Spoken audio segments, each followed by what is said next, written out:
These are your official sector trends this morning. Get involved 20146. That is your SMS line at Metropole TVKE across all your social media platforms. I am at Kiage Simba.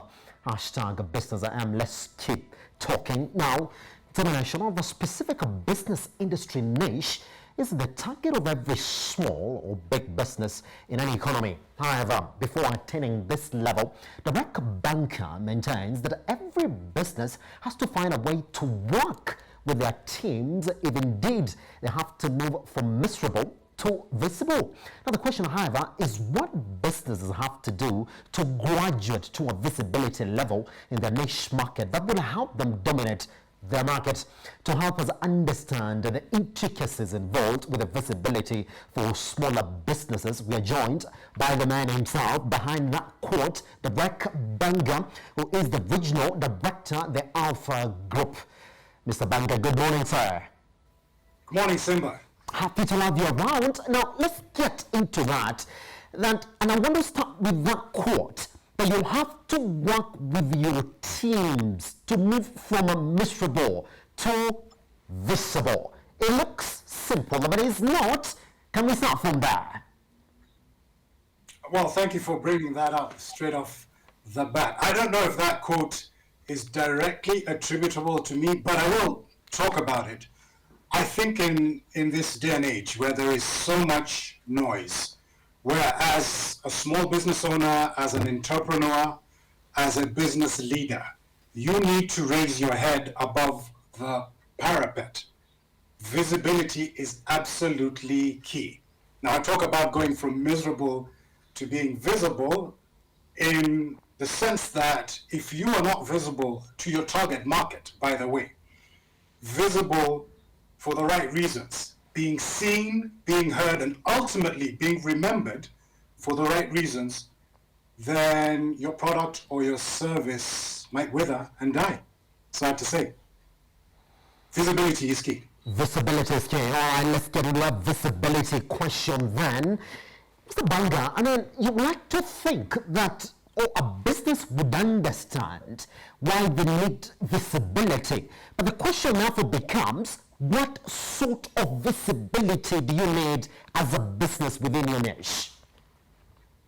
Yeah, well, your question had a bit of the answer there when you talk that you would think that businesses would understand that visibility is being key. I think it's about choosing the right channels for your business. So whether it is using a plethora of social media platforms, it's also about communicating the right aspects of your business. It's also about targeting the right market, knowing who your customer is, segmenting your customer, using what I like to say is a shotgun rather than a scattergun approach, where you are not just spreading your message as far and wide as possible, but you're boring in and focusing and actually using a laser targeted objective to make sure that your customer knows everything about you. It's also getting feedback from your customer. What is it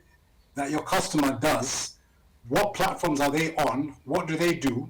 How did they find you? How many of us ask our customers how they found us? And then doubling down.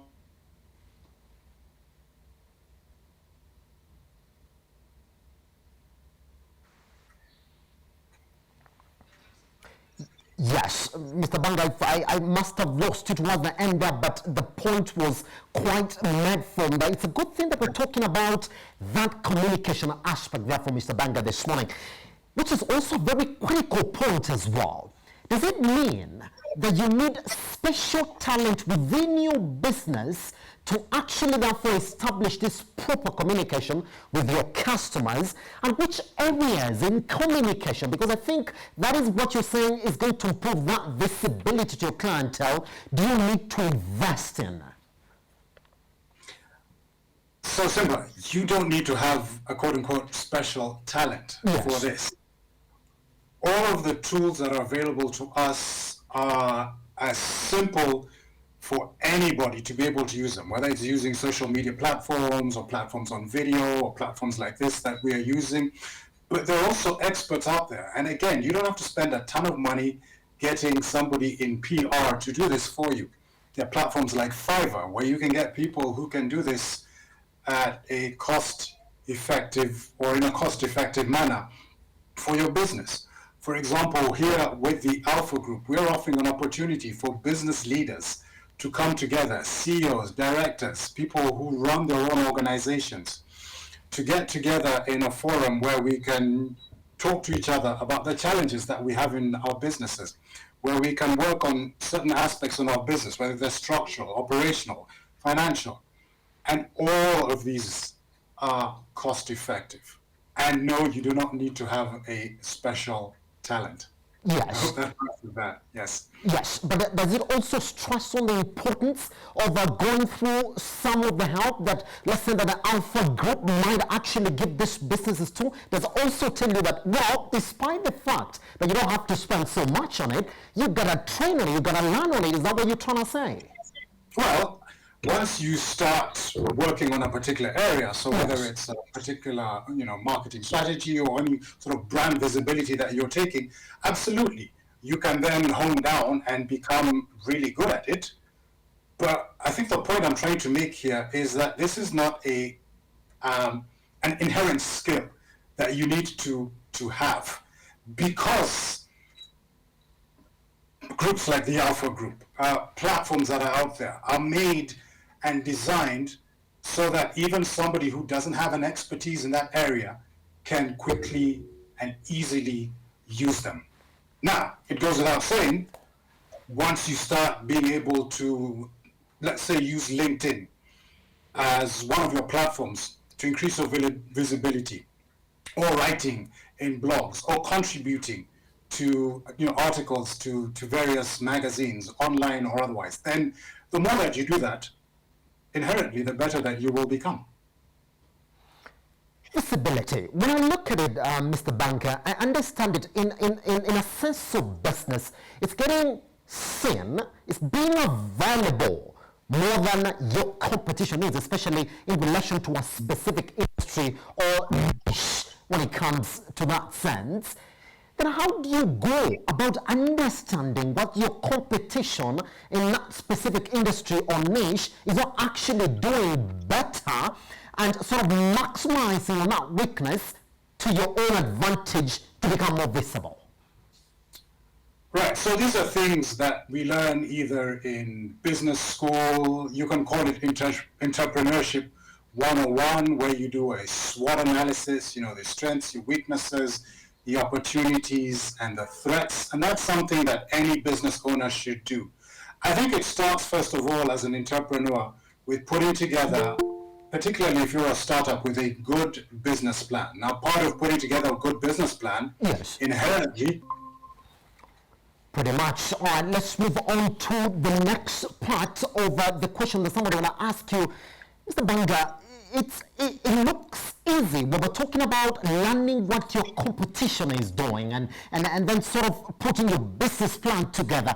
But at what point you say that, well, it's not working? Because we also have to talk about that. Well, despite you having a perfect business plan, and we've seen that for smaller businesses as well, you might find that it's not working out. Are there timelines that you can work and say, well, we've not achieved the visibility that we need, it's time to change tact?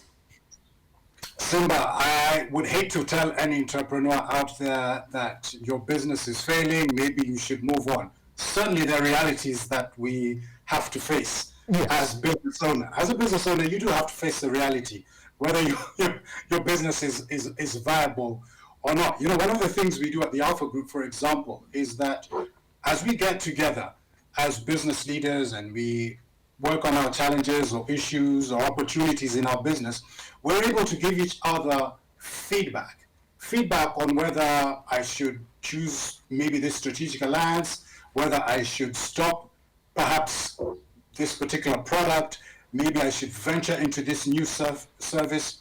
So I think the point I'm trying to make here is that getting feedback on all aspects of your business is one of the ways that we as small business owners can remain competitive and can stay in business. And whether that means taking the regrettable step of having to take a pause when it comes to your business, that might be the case. You see, it's point I'm trying to make here is that sometimes we don't see the forest for the trees, and we're so wrapped in our businesses because this is all we know. I am in timber manufacturing, I am running a gym, but getting that collective wisdom from somebody else who's in a different industry might give me some perspective on my business, and that's very important to get that peer-to-peer advice from somebody else who's also in the trenches.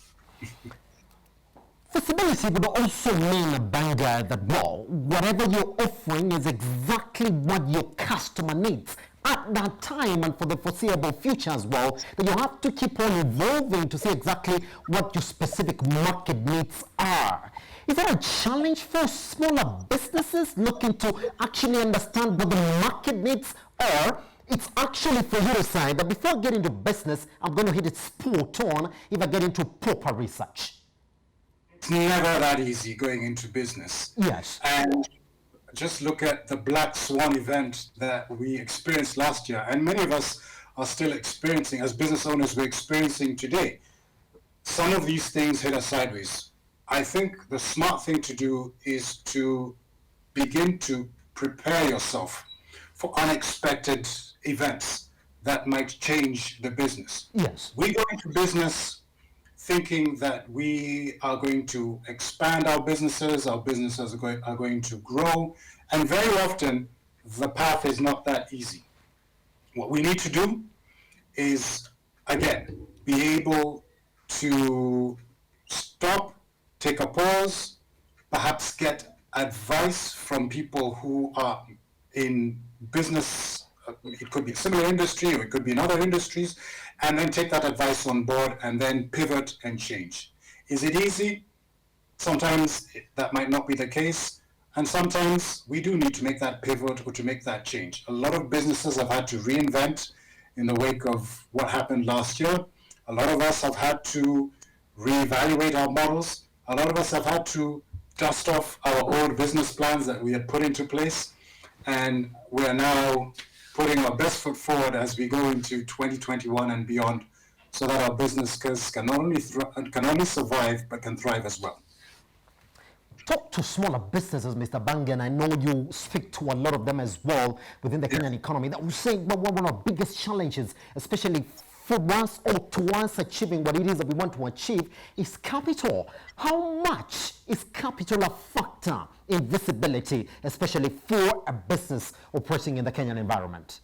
All right, what's that old adage? Cash is king? Absolutely. Capital, or lack thereof, maketh the business. And so it goes without saying, having a viable product, having a viable service is all about being able to have capital to create that revenue that can sustain your business. If your business is hemorrhaging in terms of capital, then the chances of it surviving are pretty difficult. But again, being able to go out there, interact with other business owners who perhaps can give us ideas so that we can begin to increase our revenues, increase our profit margins, and so on and so forth. Yeah. Has the definition of what visibility was last year, and let me say pre-COVID, changed as we get into 2021? Yeah, that's a very interesting question.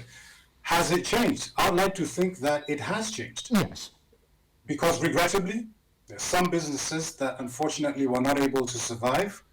Those businesses that survived, perhaps they have a certain, shall I say, ruthless streak in them for them to be able to survive this event that changed our lives. And so competition might be a little bit harder. And so in terms of pivoting, reinventing our businesses, being able to stay ahead of the competition, visibility is one of the key ways. And if you're not taking advantage of platforms, of your brand, of storytelling, I mean, there's a myriad of ways that you can increase your visibility, writing, contributing to programs like this, then you may be a step behind if we do find ourselves caught up in a situation like that again. So, to answer your question, I would say yes, you absolutely need to be even more prominent and visible today. 80% of our economy is driven by smaller businesses, Mr. Banga, and that's where we find majority of the employment in the country. And for some of you who are playing actually in that specific sector, you like to summarize what the challenges for business in Kenya are. If somebody would ask you as we start 2021, what would be the biggest shortfall when it comes to smaller business and their success in 2021? Being an entrepreneur is not an easy exercise. I think all business owners, all small business owners can relate to that. And typically, small businesses, we tend to be treading water most of the time. We're not expanding. And like you said, if small and medium enterprises are 80% of our economy, then in order for our economy to grow, these businesses, ergo, also have to grow. And for businesses to grow, they need to be able to develop ways that they are going to increase their turnover, increase the number of employees that they have. And that is why I am so keen on being able to talk to, be in an environment where I can perhaps confide in other business owners and let them know that this is an issue that I'm having in my business. Entrepreneurship very often is a lonely business. You wake up at 3 o'clock in the morning and you live and die with the decisions that you make. But imagine being able to call on somebody else, having your own, shall we say, board of directors, where you're able to, in a not judgmental way, have somebody perhaps evaluate or reevaluate decisions that you may or may not be taking. Entrepreneurs need a space where they can come together, where they can talk to each other, where they can help each other, motivate each other, promote each other, network with each other in order for their businesses to grow. I truly believe that this is the place that we now find ourselves as SME owners. We need to create an environment where we are supporting each other, we're not cannibalizing on each other, but we're supporting each other in this type of an environment and helping our businesses to grow. Right, let's clear this conversation this morning like this, Mr. Banga. Right. Well, I mean, even the Alpha Group has found itself within the COVID-19 pandemic, and anybody who's going to come to you for that help as well has to look for a spot-on help that is sort of linked to the effects of the COVID-19 pandemic. How have you had to change your strategies, and by what margin are we talking about that changes hit your organization? Right. Well, as we have been talking during this whole conversation, it's a little bit about pivoting, about being smart, about being reevaluating how we have been able to approach our business. And just like any other business outside there, we've had to look at some of the approach that we have had in the market and begin to respond, and this is important, respond to what our customers are telling us. Yes. I think the businesses that are going to win, the businesses that are going to survive, the businesses that are going to thrive are the ones that are customer-centric, customer-focused. If you can pivot, because the people out there are the ones who are coming out to you, and if you can talk to their needs, to their problems, to what they need, that to me, and that's what the Alpha Group has done, as well as providing that safe environment where businesses can talk to each other. But for any business outside there, it's about creating a closer, a better, a winning relationship with your customers. Derek Banga, Regional Director of the Alpha Group, thank you very much for taking your time this morning to speak to Metropole Television. Thank you, Simba. Right, on that note, we come to the end of Sector Trends 1 this morning. More to follow.